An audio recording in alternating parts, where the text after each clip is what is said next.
एक आदमी था जिसने एक बात कही और आसमान बंद हो गया। 3 साल तक बारिश नहीं हुई।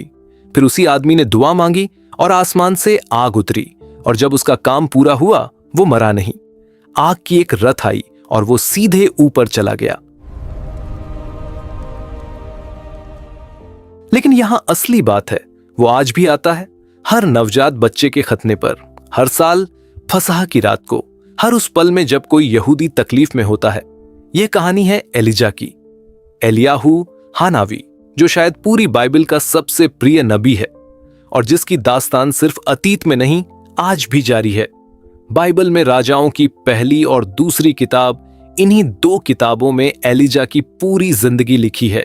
लेकिन जो बात एलिजा को सबसे खास बनाती है वो यह नहीं कि उसने क्या किया, बल्कि यह है कि वो अभी भी करता है। यहूदी परंपरा कहती है कि एलिजा बार बार धरती पर आता है, किसी जरूरतमंद यहूदी की मदद के लिए या किसी बड़े विद्वान को तोरा के रहस्य बताने के लिए। हर यहूदी नवजात बच्चे के खतने पर एक खास कुर्सी रखी जाती है, एलिजा की कुर्सी, क्योंकि माना जाता है वो वहां हमेशा आता है। और फसह की हर रात हर घर में उसके लिए वाइन का एक प्याला रखा जाता है, दरवाजा खोला जाता है उसके स्वागत के लिए। नबी मलाकी ने कहा था, मसीहा के आने से पहले एलिजा खुद उसकी आमद का ऐलान करेगा।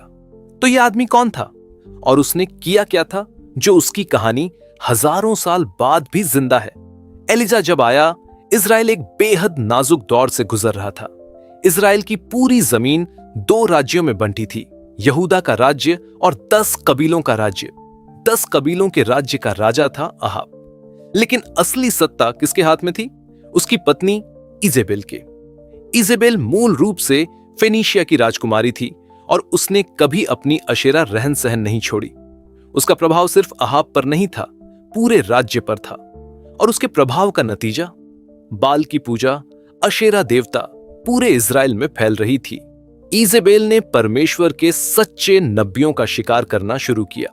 जो भी परमेश्वर के नाम पर बोला उसे मौत की सजा मिलती थी। वेदियां तोड़ी जा रही थीं, लोग भटके हुए थे, सच्चाई सौदेबाजी की वस्तु बन गई थी। यह वो अंधेरा था जिसमें एलिजा को भेजा गया। एक दिन एलिजा और अहाब का सामना हुआ। एलिजा ने अहाब राजा को चेतावनी दी, मूर्ति पूजा बंद करो, पूरे इजराइल को वापस परमेश्वर की तरफ लाओ, वरना ईश्वरीय दंड आएगा। अहाब ने मजाक उड़ाया। अहाब ने कहा, मूसा ने तो पहले ही तोरा में लिख दिया था कि अगर हमने दूसरे देवताओं की पूजा की तो बारिश रुक जाएगी, लेकिन अब तक तो कुछ नहीं हुआ। एलिजा ने जवाब दिया, परमेश्वर ने तुम पर धैर्य रखा, तुमने समझा नहीं। लेकिन अब देखो, आज से जब तक मैं न कहूं इस धरती पर बारिश और ओस नहीं होगी। उस दिन से सूखा शुरू हुआ, साल पर साल बारिश नहीं, फसल नहीं। फिर अकाल फैला इजराइल की सीमाओं के पार भी। हालत इतनी बुरी हो गई कि रोटी का एक टुकड़ा सोने के बराबर दाम पर भी नहीं मिलता था। जब एलिजा ने यह ऐलान किया तो परमेश्वर ने उसे एक सुनसान जगह, चरीत नाले के पास छुप जाने को कहा। नाले से पानी पीना और मैंने कौवों को तुम्हें खाना पहुंचाने का हुक्म दिया है। और सच में हर रोज सुबह और शाम कौवे आते और रोटी और गोश्त लाते। कहां से? यहूदा के राजा की शाही खाने की मेज से। सोचो उस राजा की हैरानी, कौवे उसकी मेज से खाना उठाकर ले जाते थे। जब यह रोज का सिलसिला बन गया तो राजा ने हुक्म दिया कि उनके लिए अलग हिस्सा रखा जाए और कौवे कभी चूके नहीं। यह एलिजा के लिए एक सबक था, रोज का भरोसा, एक दिन का, बस, कोई आगे का भंडार नहीं। परमेश्वर ने उसे रोज का दिया, रोज का यकीन सिखाने के लिए। कुछ समय बाद परमेश्वर ने एलिजा को सिदोन भेजा, इजेबेल का मायका, दुश्मन की जमीन, जहां एक यहूदी औरत उसे खाना देगी। जरेपत के दरवाजे पर एलिजा को एक औरत मिली, लकड़ियां बीनती हुई। एलिजा ने मांगा, थोड़ा पानी लाओ और रोटी का एक टुकड़ा। औरत ने जवाब दिया, मेरे पास बस एक मुट्ठी आटा है, थोड़ा सा तेल है। मैं अपने बेटे के लिए आखिरी रोटी बनाने जा रही हूं, उसके बाद हम मर जाएंगे। एलिजा ने कहा, डरो मत, पहले मेरे लिए एक छोटी रोटी बनाओ, फिर अपने और अपने बेटे के लिए, क्योंकि परमेश्वर कहता है वो आटे का मटका खाली नहीं होगा, तेल की सुराही नहीं सूखेगी, जब तक परमेश्वर बारिश नहीं भेज देता। यह एक परीक्षा थी जिसके लिए बहुत गहरे विश्वास की जरूरत थी। लेकिन उस औरत ने एक पल नहीं रुकी। उसने एलिजा की बात मानी और सच में दिन पर दिन वो आटा कम नहीं हुआ, तेल नहीं सूखा।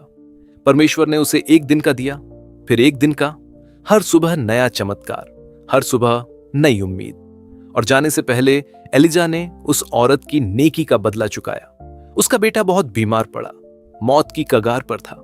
एलिजा ने परमेश्वर से दुआ मांगी और वो बच्चा वापस जिंदा हो गया। इस पूरे वक्त इजेबेल का जुल्म जारी था। सच्चे नबियों को ढूंढ ढूंढ कर मारा जा रहा था। लेकिन इजेबेल के अपने महल में एक आदमी था, ओबद्याह, जो अपनी जान जोखिम में डालकर नबियों को बचा रहा था। उसने 100 नबियों को 2 गुप्त गुफाओं में छुपाया। उन्हें रोटी और पानी पहुंचाता था, पानी जो उन दिनों रोटी से भी ज्यादा दुर्लभ था, क्योंकि सालों से बारिश नहीं हुई थी। इजेबेल को लगता था उसने सब नबियों को खत्म कर दिया, लेकिन वो गलत थी। विश्वास हमेशा छुपी हुई जगहों में जीता रहता है, चाहे कितना भी घना अंधेरा हो। तीसरे साल के सूखे में परमेश्वर ने एलिजा को कहा, अहाब के सामने जाओ।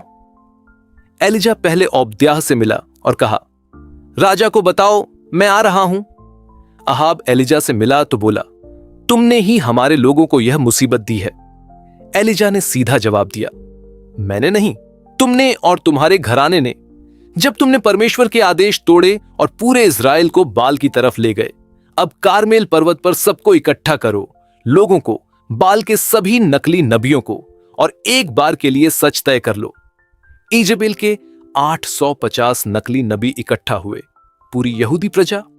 अहाब खुद। एलिजा ने लोगों से कहा, कब तक 2 मतों के बीच डोलते रहोगे? जब मुसीबत आती है तो परमेश्वर को याद करते हो, वरना बाल को। 2 सच्चाइयां वो नहीं होती। अगर परमेश्वर सच है तो उसके साथ रहो, अगर बाल सच है तो वो तुम्हारी मदद करे। अभी कोई नहीं बोला। फिर एलिजा ने चुनौती दी, 2 बैल लाओ, एक बाल के नबियों के लिए, एक मेरे लिए। हम दोनों बलिदान तैयार करेंगे, लेकिन आग नहीं लगाएंगे। जिसका परमेश्वर आग से जवाब दे वही सच्चा है। बाल के नबियों ने शुरुआत की। सुबह से दोपहर तक चिल्लाए, नाचे, खुद को काटा, लहू बहाया। कुछ नहीं हुआ। एलिजा ने मजाक उड़ाया और कहा, जोर से पुकारो। शायद वो किसी बातचीत में व्यस्त है, शायद सफर पर गया है, शायद सो रहा है, जगाओ उसे। वो और भी बेसुध होते गए और तब भी कुछ नहीं हुआ। फिर एलिजा की बारी आई। उसने 12 पत्थर इकट्ठे किए, इज़राइल के 12 गोत्रों की याद में, और वेदी बनाई। फिर उसने कहा, वेदी के चारों तरफ खाई बनाओ, पानी से भरो, बलिदान पर पानी डालो, लकड़ियों पर पानी डालो, इतना पानी कि सब भीग जाए, खाई लबालब भर जाए। समझ से परे था यह, लेकिन यही पैगाम था कि परमेश्वर को किसी सहारे की जरूरत नहीं।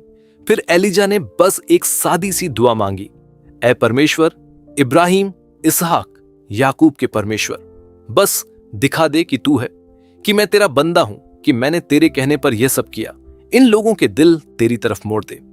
आग आई, बलिदान, लकड़ियां, पत्थर, मिट्टी, खाई का पानी सब जल गया, और बाल के लोग यह सब देखकर जमीन पर गिर पड़े और चिल्लाने लगे, यहोवा ही परमेश्वर है।